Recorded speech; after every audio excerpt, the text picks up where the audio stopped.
All right, so we're doing a few tests here. Like I said, on the Automower, we've installed it. So you can see here we got a couple properties here, model homes. And so you can see where I ran the off the sidewalk here. But let's see what it does here. So we've hit park. As you can see, it's in mowing mode right now.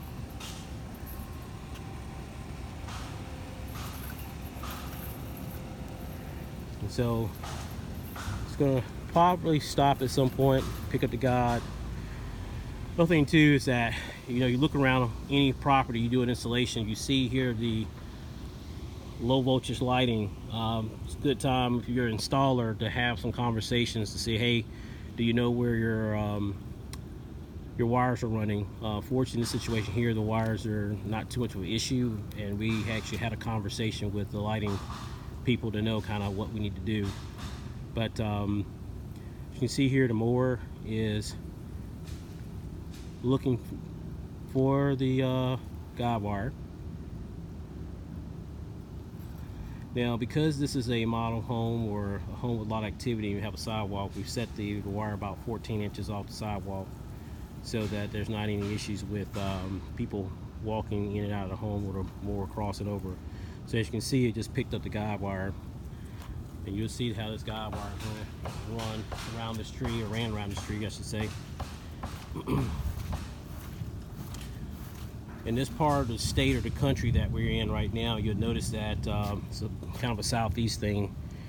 You notice a lot of these little water meter covers, irrigation lawns, they have these concrete buffers. So you probably want to island that off too, because they're usually above grade, create a pitfall for the mower.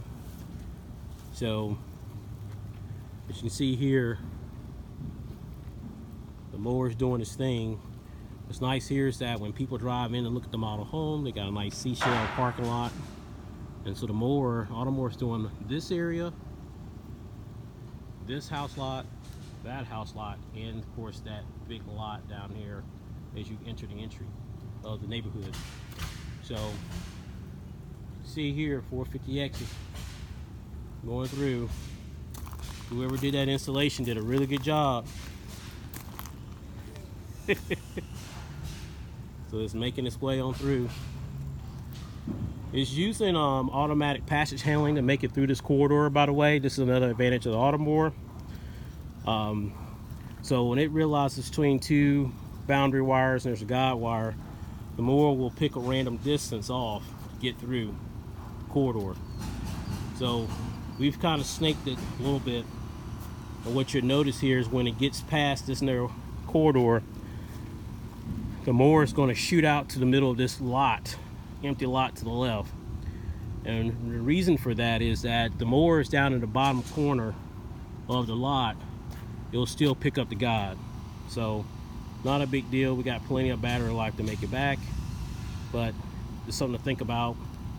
If you're looking at implementing robotics in your business as a landscaper, these are the things you want to do. So if I'm the landscaper for this property, I just made myself 50 times more efficient, because I can send a crew over here just to do what? Just to trim and to edge the property, and we're on to the next. I don't have to send a big truck and trailer, because here I have one mower mowing 4 lots. That is a game changer if you are a professional landscaper. So you're not eliminating jobs, you're reallocating people to do other things so you can spend more time on other jobs that you're not getting to often enough.